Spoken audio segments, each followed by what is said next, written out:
Here is the mental model that makes external validation feel so appealing. The mental model is currently, I am poor. They, whoever I'm seeking validation from, have riches in the form of approval and love and belonging and support and sponsorship. And if I make them happy, they will give me some of their riches. So, whether it's you worrying about how your boss perceives you, or worrying that a mentor won't quite get the next career step that you're making, or worrying that your peers won't be impressed with you at your next school reunion, or just worrying that the other people at the restaurant are silently judging you for your screaming toddler, the same mental model is at work under the surface.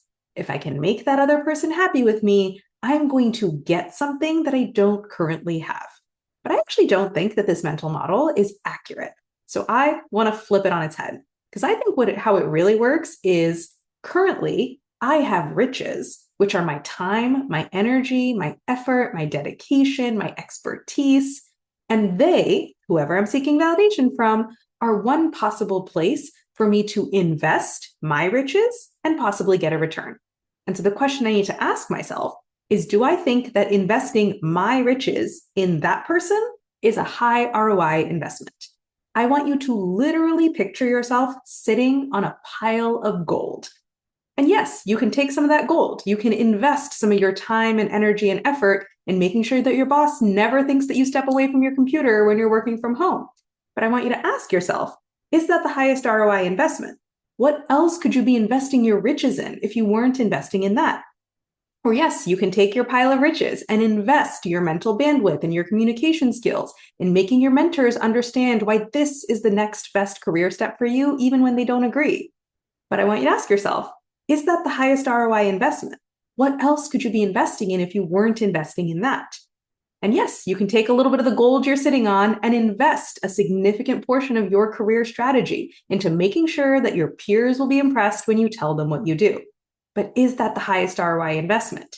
What else could you be investing in if you weren't investing in that? And yes, you can take some of that gold that you're sitting on and you can invest your worrying and apologizing and relationship skills into managing your reputation with the strangers at the restaurant while your toddler is screaming.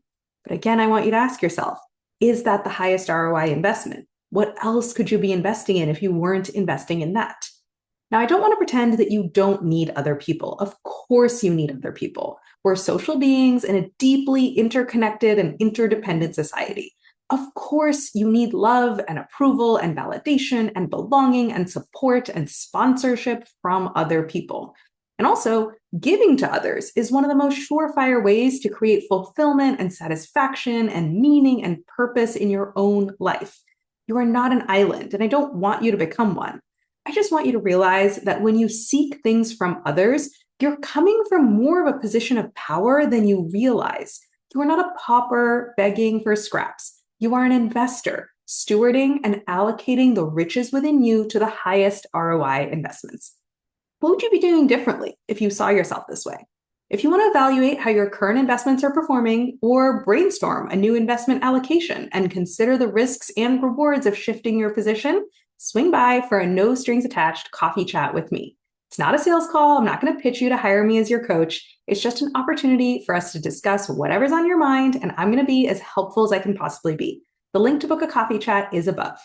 And if you want to not only devise your new investment strategy, but also put it fully into practice and embed this way of thinking into your life so that you can spend less time worrying about what other people think and more time doing what you think is right and being in flow, then let's talk about working together in a full coaching engagement. The link to book a free consult call is also above. Or if you're listening on Instagram, both of those links are in my link in bio.